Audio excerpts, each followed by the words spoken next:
What became of her? The wife of the Saxon warrior who just fell defending his village. What fate awaited the families when the shield wall broke and the screaming stopped? When Viking raiding parties descended upon coastal settlements in England, Ireland, Francia, or Slavic territories between 793 and 1066 CE, it was not only warriors who faced the sword. The battle's end marked not peace, but transition. Violence didn't stop, it simply changed targets. In the brutal framework of Viking society, the defeat of a warrior was not the end of violence, it was its transference. His death stripped his household of its protector, making his wife, daughters, and kin suddenly vulnerable to the traditions of a society that prized dominance, vengeance, and wealth above mercy. In the sagas and annals of the time, the Annals of Ulster, the Anglo-Saxon Chronicle, the Chronicon Roskildense, we find sparse yet chilling mentions of what followed Viking victories, not celebrations, not mercy, but systematic processes that turned human beings into property. This actually happened, and the Vikings kept records. Among the Norse, honor and retribution were tightly bound. A man slain in battle did not die alone, his status, land, and possessions were forfeit, including his dependents. This wasn't considered cruelty by Viking standards. This was how the world worked. In Norse cosmology, the world was divided between those strong enough to take and those too weak to hold. Odin favored the bold. The Norns wove fate for those with courage to seize it. To show mercy to the defeated was to insult the gods who had granted you victory. Widows of defeated warriors were often taken as konur hertekna, women taken in war.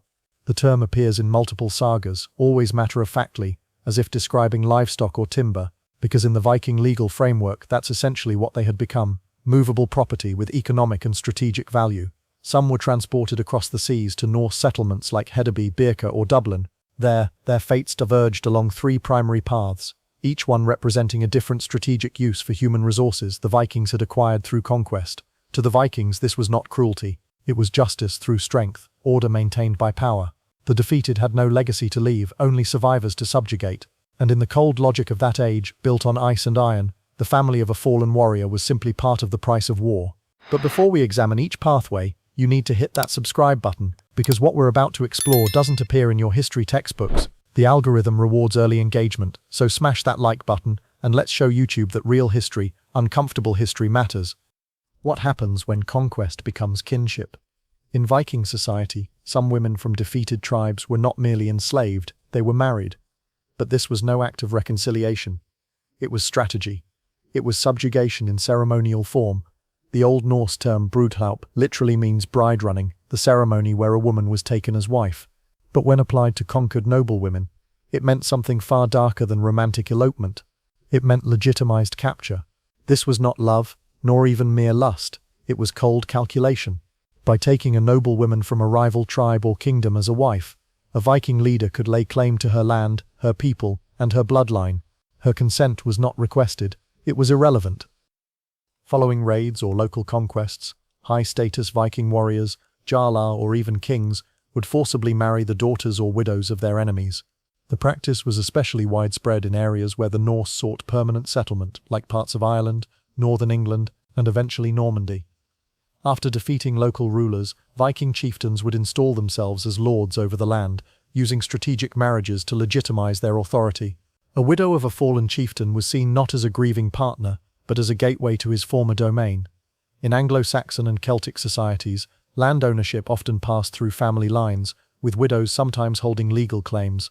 A Viking conqueror marrying that widow could argue under their own legal interpretation that he now held legitimate right to her late husband's holdings. The economic benefits were substantial. Marriage brought not just land, but the labor of those who worked it, the loyalty of those who had served the previous lord, and integration into existing trade networks.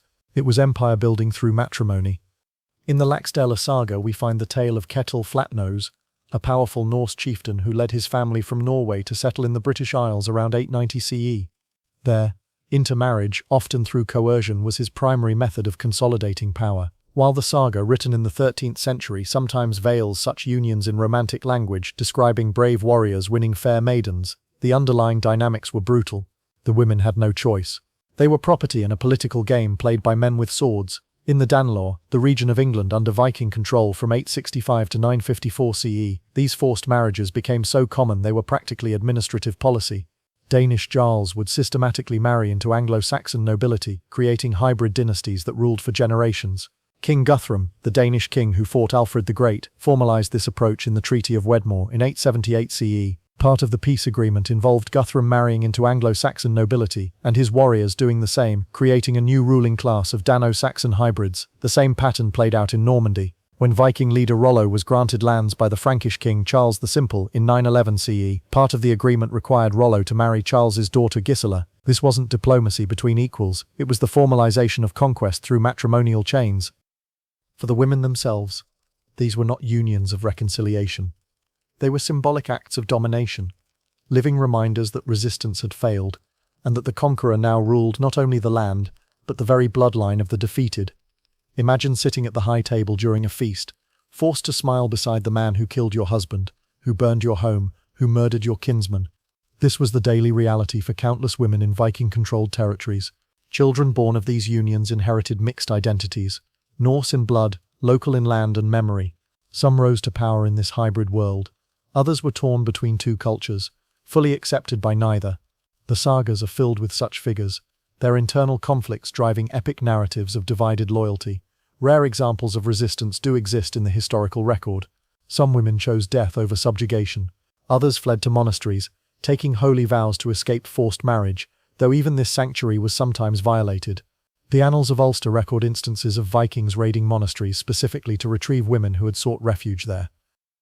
The genetic legacy of these forced marriages persists today.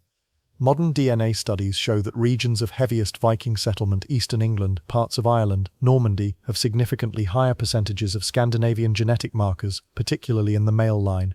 But the legacy wasn't just biological. These strategic marriages facilitated cultural fusion that shaped medieval Europe. Old Norse words entered English. Viking legal concepts influenced British common law. Architectural styles merged.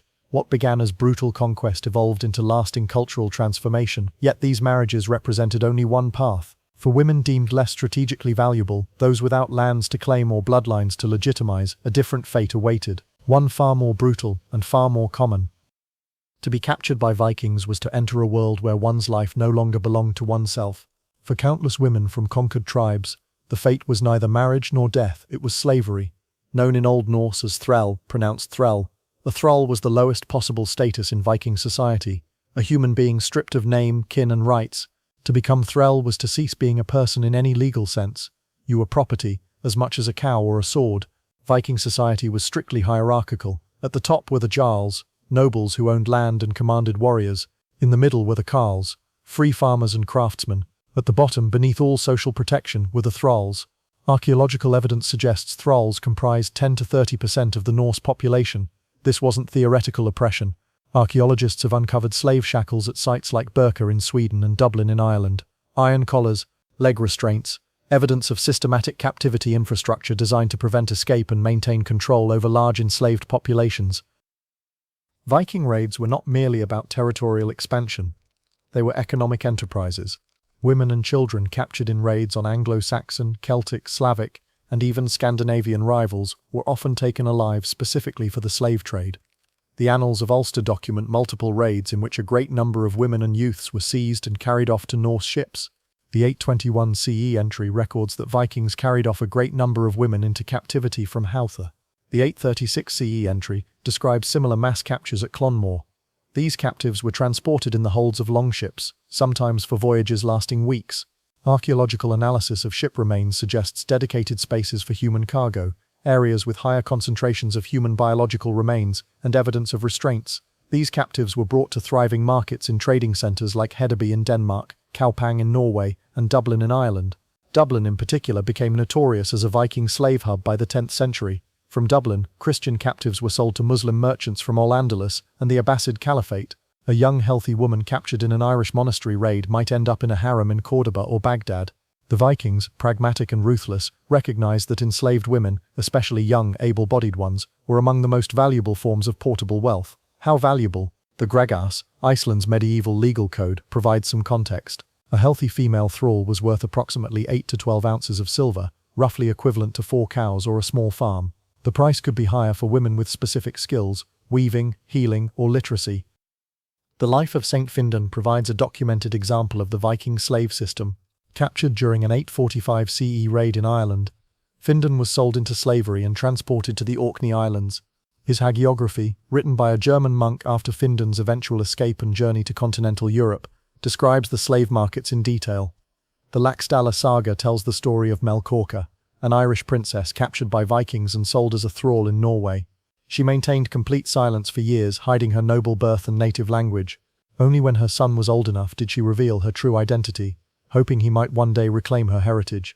Archaeological excavations in Dublin's Wood Quay have uncovered what appear to be slave-holding facilities, structures with unusually heavy door reinforcements, evidence of external locks and cramped conditions inconsistent with normal housing. The site dates to the 9th and 10th centuries, precisely when Dublin served as a major slave trading hub. Byzantine records from the 10th century mention Norse traders selling slaves of extraordinary variety: Slavic, Irish, Anglo-Saxon, and even other Scandinavians. The Varangian Guard, elite Vikings serving the Byzantine emperor, supplemented their income through slave trading during their travels. The chronicler Adam of Bremen, writing around 1070 CE, described the slave market at Hedeby. There is much gold and silver to be had there, brought by merchants from across the world. But more common than metal is the trade in human flesh, especially women and children taken from the Slavic lands and British Isles. Once enslaved, a thrall woman's life was grueling. On farms, she labored endlessly, tending livestock, grinding grain with heavy querns, hauling water from distant sources, processing flax for textiles. The work was backbreaking and unending. In households of wealthier Norsemen, she might serve as a maid, nurse, or wet nurse, but always without autonomy. Her body, too, was at the mercy of her master. Children born under these circumstances were frequently denied status or protection, unless formally acknowledged by their fathers, a rare occurrence. Children of thralls inherited their mother's status. They, too, became thrall. Slavery was hereditary in Viking society. You could be born into bondage even if one parent was free. In Grettir's saga, a thrall woman is described as chattel, without word or will. She had no legal standing to refuse commands, no right to own property, no protection from violence. If her master killed her, the penalty was minimal, roughly equivalent to destroying someone else's livestock, and yet many lived long enough to bear generations of descendants. Over time, some slaves were granted partial freedom, or allowed to buy their liberty, but this was rare, and often only after years or decades of labor. The sagas mention manumission ceremonies, where thralls were formally freed, but these were exceptional enough to warrant special mention. The genetic legacy of Viking slavery persists. Modern DNA studies show unexpected pockets of Slavic, Celtic and Anglo-Saxon genetic markers in Scandinavian populations, evidence that many thralls eventually integrated into Norse society, either through manumission or through their children being acknowledged. The very word slave in English derives from Slav, a testament to the massive scale of Viking raiding and enslaving of Slavic peoples during the 9th and 10th centuries. The linguistic legacy preserves the historical trauma. Economically, the slave system fueled Scandinavian development during the Viking Age. The labor of thousands of thralls cleared forests, built settlements, worked farms, and produced trade goods that enriched their masters and funded further expansion. But slavery, brutal as it was, at least had economic logic. It had a clear purpose in the Viking worldview. There are whispers in the historical record, however, of practices that served no economic function, acts of cruelty whose only purpose was dominance itself. There are whispers in the historical record, fragments and sagas that suggest not all conquered women were taken for marriage or slavery. Some may have faced an even more harrowing ordeal: public humiliation, carried out not in secrecy but before the tribe. While direct evidence for formalized rituals is scarce, hints within Norse literature and early medieval chronicles raise the possibility that such acts occurred not as isolated cruelties, but as symbolic displays of dominance. We must be careful here. The historical silence may mean these practices were rare, or it may conceal the harshest truths. Why the silence? Medieval Christian chroniclers, who recorded many Viking atrocities, may have been too shocked to document certain practices in explicit detail. Norse sagas, written centuries after the Viking Age by Christian converts, may have deliberately sanitized the more brutal aspects of pagan culture, or perhaps these practices never existed in systematic form, only as occasional excesses by individual raiders. What follows is possibility, not certainty, informed speculation based on fragmentary evidence. We present it as such, acknowledging what we cannot know while exploring what the available sources hint at.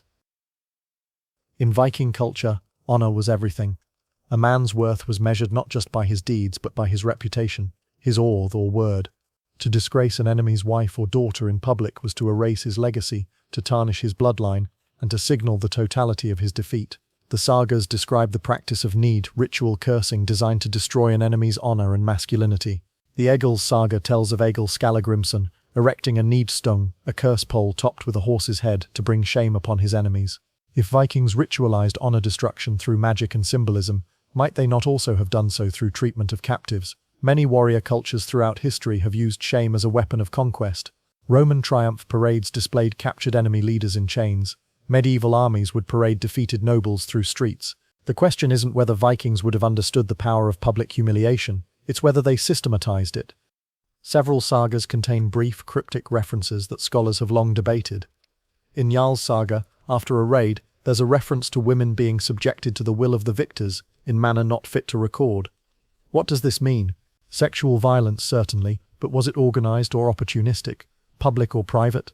The 9th century monk Rimbert, in his Vita Ansgari, Life of Ansgar, describes Viking raids on Baltic settlements where women of the defeated were brought forth before the assembled victors and subjected to humiliations that modesty forbids me to detail, while their kinsmen were forced to witness. Irish annals sometimes use phrases like fate worse than death or dishonor brought upon, without specifics. The Annals of the Four Masters, describing an 848 CE raid, states that many women were subjected to indignities before being taken as slaves. The vagueness may be deliberate. Either the chroniclers couldn't bring themselves to write explicitly, or they assumed readers would understand the implication. Archaeological evidence shows that Viking settlements had large public gathering spaces, the thing, or assembly grounds, where legal matters were decided and community rituals performed. These spaces could accommodate hundreds of people. They were designed for public display and communal witness.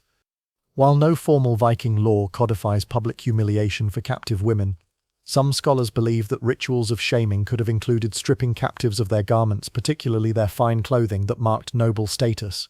In status-conscious Viking society, forcing a noblewoman to appear in rags or nakedness would have been profound psychological warfare. Hair held deep significance in Norse culture. Long, well-kept hair signified free status, particularly for women. Several sagas mention hair cutting as a form of punishment or marking.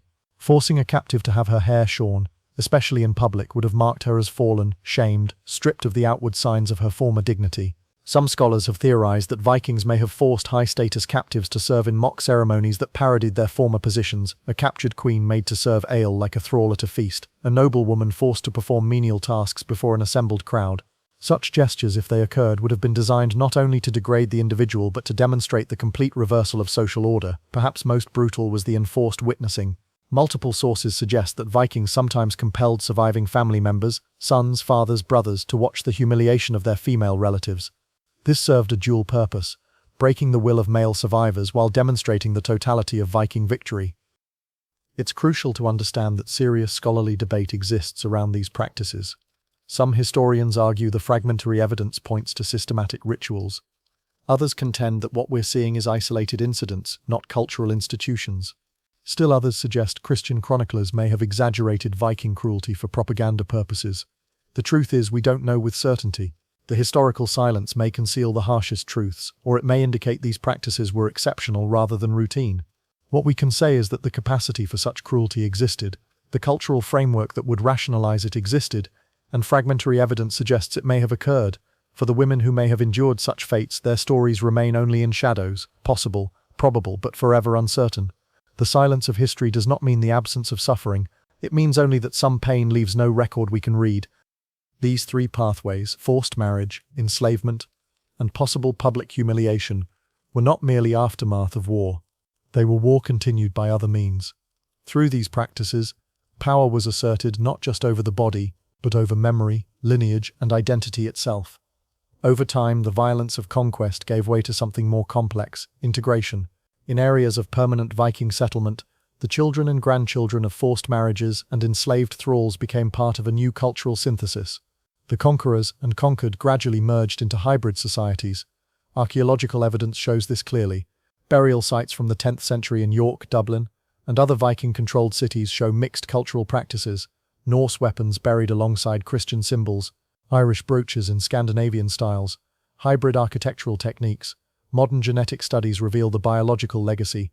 Regions of heaviest Viking activity show 20 to 30% Scandinavian DNA in modern populations. This isn't just from Viking warriors, it's from the complex, often violent integration of Norse men with local women through all three pathways we've discussed. The linguistic legacy is equally profound. Over 1,000 words in modern English derive from Old Norse. Everyday terms like sky, egg, knife, husband, law.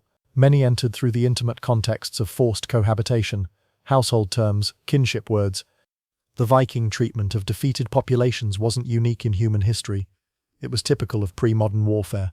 Romans, Mongols, Islamic conquerors, Christian crusaders, indigenous American warfare, all featured similar patterns of forced marriage, enslavement, and symbolic domination of conquered populations. Understanding this history matters because these patterns haven't disappeared.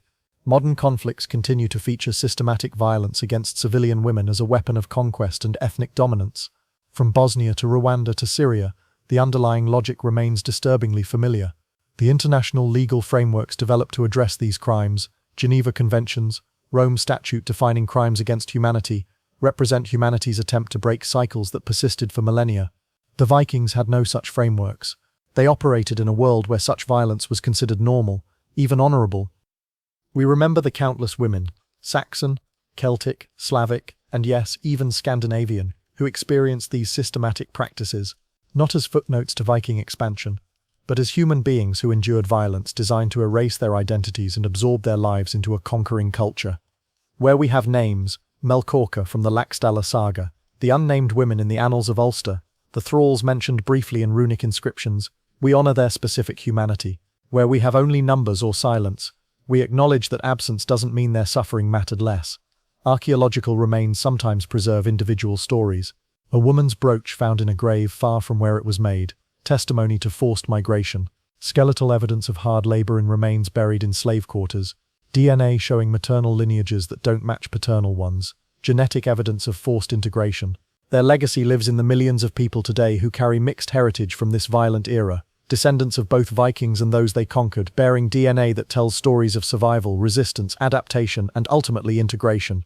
What can we learn from Viking treatment of defeated populations? First, that systematic violence against civilian women in warfare has a long documented history. It's not aberrational but tragically common across human cultures and time periods. Second, that such violence, initially brutal and resisted, can become normalized over generations through cultural integration and economic interdependence. What begins as naked conquest can evolve into hybrid societies where the original violence becomes ancestral history rather than living memory. Third, that economic incentives play crucial roles in sustaining such systems. Viking slave trading wasn't just cruelty, it was profitable commerce that funded expansion. Forced marriages weren't just domination, they were territorial acquisition through matrimonial chains. Understanding the practical benefits to perpetrators helps us recognize similar patterns. So here's my question for the comments. What do you think was the most lasting cultural consequence of Viking integration through conquest? Was it the forced marriages that created hybrid dynasties, the slave system that built economic foundations, or the terror that made resistance seem futile? How do these historical patterns help us understand modern conflicts? Hit that like button if this content made you think differently about how conquest shapes civilizations.